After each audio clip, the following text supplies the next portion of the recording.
Hello, good people. We're back again. As you know, if you were on the last live we did today, Kwarteng, the Chancellor, was sacked just as we went live. So in the last half hour, I've managed to pull something together, but we're going to be relying on you putting stuff in the chat because obviously it's going to be a movable feast. Before we do, though, please do comment, rate, and subscribe, and go to Apple Podcasts, Spotify, help us climb up the chart. Also, go to youtube.com/cowdaily. That's youtube.com/cowdaily. Please watch this on YouTube because we're trying to get it monetized. So if you can comment there and all that, it does good things to the algorithm. Anyway, moving on. I managed to pull a few bits of videos together. Man, that was stressful, but here we are. Hopefully, the dogs are going to play the game as well because they've been very settled for a while, but they're now unsettled. So you might see them in the background. Hopefully, they're not going to do us a mischief. But anyway, let's set the scene. This was Sky News earlier. Thank you very much indeed. Some breaking news to bring you this afternoon. We are receiving reports hotly anticipated before that the Chancellor, Kwasi Kwarteng, has been sacked. Let's bring in immediately our Deputy Political Editor. Sam, has he gone? Two sources say that Kwasi Kwarteng has been sacked as Chancellor. This isn't an official announcement. They're not doing that yet. We will get that, I suspect, fairly soon. But two sources now saying that Kwasi Kwarteng has lost his job. Huge uncertainty about what happens next because Liz Truss appears to have just sacked the man who was at her side all the way through the leadership contest, has been at her side in cabinet for years and who has been on the same ideological journey as her for years, for a decade. And that means she is now trying to save her premiership by drawing a line under the last turbulent 6 weeks of her premiership and start afresh. Could it be Jeremy Hunt who comes in to replace Kwasi Kwarteng? Somebody very much not seen as ideologically aligned to Liz Truss, nevertheless potentially seen by the party and the markets as a more safe pair of hands. Could it be somebody else? Again, no official confirmation. Two sources saying Kwasi Kwarteng has been sacked as Chancellor. But the question is it enough? Hello, everybody. Kwasi Kwarteng's been sacked. Scrappy, one of me dogs here, really needs attention. So we're going to try somehow to get this done. Well, Scrappy's here. Cheers, Scrappy. What are your thoughts about Kwasi Kwarteng being sacked, mate? He's got nothing to say about it. Anyway, get there on me lap. So let's have a look at Kwarteng's statement, which he's put out. Dear Prime Minister, you've asked me to stand aside as your Chancellor. I have accepted. Interesting choice of language, Kwasi. When you asked me to serve as your Chancellor, I did so in full knowledge that the situation we faced was incredibly difficult, with rising global interest rates and energy prices. However, your vision of optimism, growth, and change was right. As I've said many times in the past weeks, following the status quo was simply not an option. For too long, this country has been dragged by low growth rates and high taxation. That must still change if the country's to succeed. Right, is it? Have you read any Keynes, you dick? The economic environment has changed rapidly since we set out the growth plan on the 23rd of September. Because of ye, in response, together with the Bank of England and excellent officials at the Treasury, we've responded to those events, and I commend my officials for their dedication. Before I go on, I absolutely despise this in like my officials, my this, my that. Our mate. That's why you're going wrong. And it's not just him. Labour do it. Loads of people do it. It's ridiculous. You don't own people. Shut up. It is important now as we move forward to emphasise your government's commitment to fiscal discipline. The medium-term fiscal plan is crucial to this end, and I look forward to supporting you and my successor to achieve that from the backbenches. We've been colleagues and friends for many years.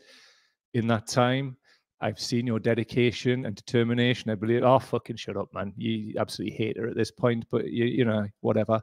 Anyway, they have known each other for years, and eagle-eyed viewers who've been supporting from near enough the start. A few months ago, we did a little item on this, which is Britannia Unchained, Global Lessons for Growth and Prosperity. For who, one would ask? Not working class people, let me tell you. The authors, Kwasi Kwarteng MP, Priti Patel MP, Dominic Raab MP, Chris Skidmore MP, and Elizabeth Truss MP.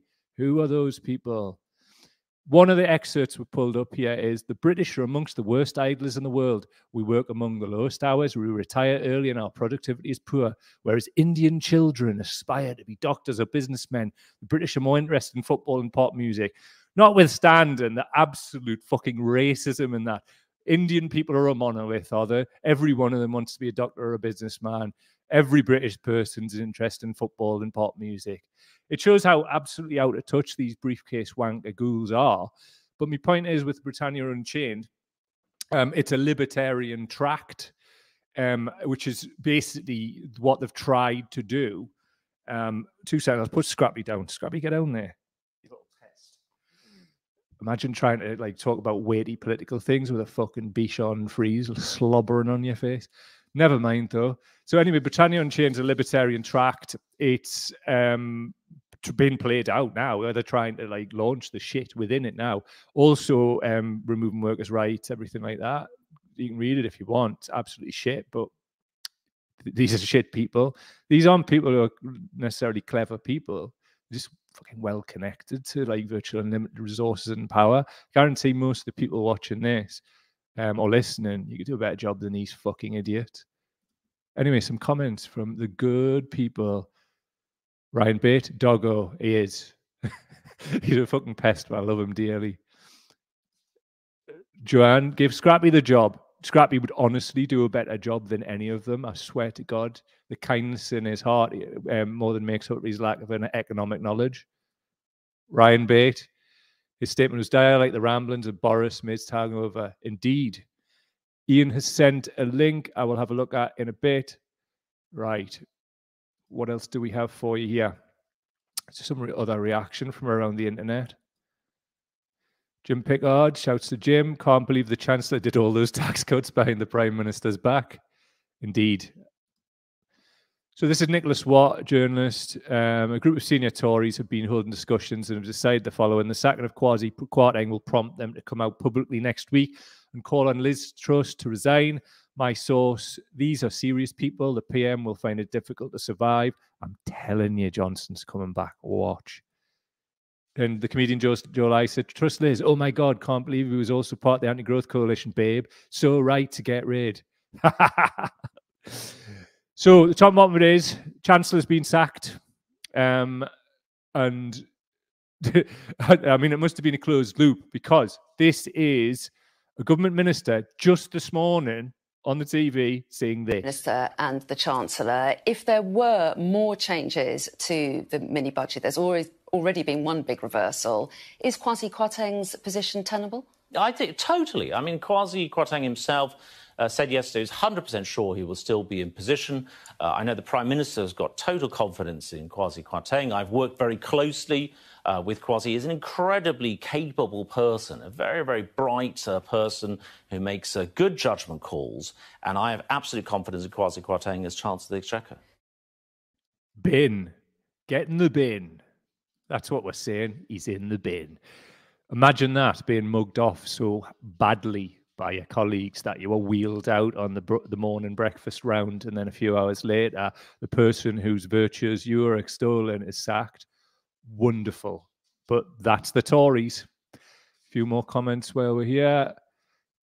Mr. Bate is saying, who do we reckon we're getting next? I'm telling you, Johnson, I'm not, well, is it going to be next? Don't know. I'm fucking telling you, Johnson's coming back. Like, we've seen the audacity of these people. In any normal society, this should never even be a thing. But the problem is, it's not a normal society. It's a fucking clown car driven by clowns. And in a 2-horse race, a Reliant Robin piloted by Yvette Cooper, Keir Starmer, and all the rest of them is breaking down. And I swear to God, the Tories are never going to the next election at all with Liz Truss. They're going with Boris Johnson. Tell me who else they've got currently in terms of what they would call a talent pool doesn't exist within the Tory party or in politics in general. There's not very many talented people, certainly not very many talented people who have people's best interests at heart. it seems to be a failing upward process. But here's what I think's happened, right? In regards to Kwarteng, eagle-eyed viewers will know that OD Capital, we did a little feature on it the other week. It's since come out that they've been paying him 20 grand a month since 2010, and he hadn't been declaring that. So that should obviously have him hauled over the coals anyway. So it's obviously a movable feast. I predict Boris Johnson's coming back. I'd be very, very surprised if he isn't, and it's going to be very interesting to watch how the media handle that. Before I go, though, get your comments in. We've got one here for Ryan Bate if you want us to include them in this one, because I've got 2 shows to render and edit and put out on many platforms. So we'll take this one first. Ryan's saying, I reckon you're right, but I also reckon election early next year and Boris will win because it's the state of the country, sadly. Labour haven't a leg to stand on. I really don't think you're wrong. That's the thing. Any more for any more? Ian Hobson's put a link in. I can't click through the link, sadly, Ian, from the chat. We've never asked people to do that before. Lisa Brown, what are you saying? StreamYard doesn't want us to put it on the screen. I'll just read it. Call back, listen to this guy talk so much sense. Are you referring to me, Lisa? I don't know. If people could, as I say, watch this on YouTube, it'd be really helpful. And leave some comments on the videos when it goes up. What I do is with the live streams, right? I'll render them and make a thumbnail and all that and re-upload them because I've been told that that's the way it should be done to try and get them monetized quicker. So I'll be doing all that this afternoon. So when that goes out, I'll share it on various social media.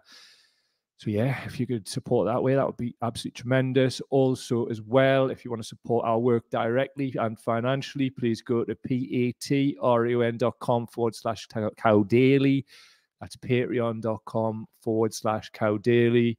These people here cannot be wrong. Duncan Paler, Russ Smith, Ryan Jones, Joanne Gillam, David Rowe, Paul Veronica. It goes on.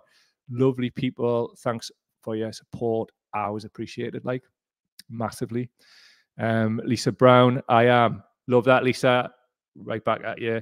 Thanks for your kind comments and for being here as well. It makes all the difference because I'd be talking into the void otherwise.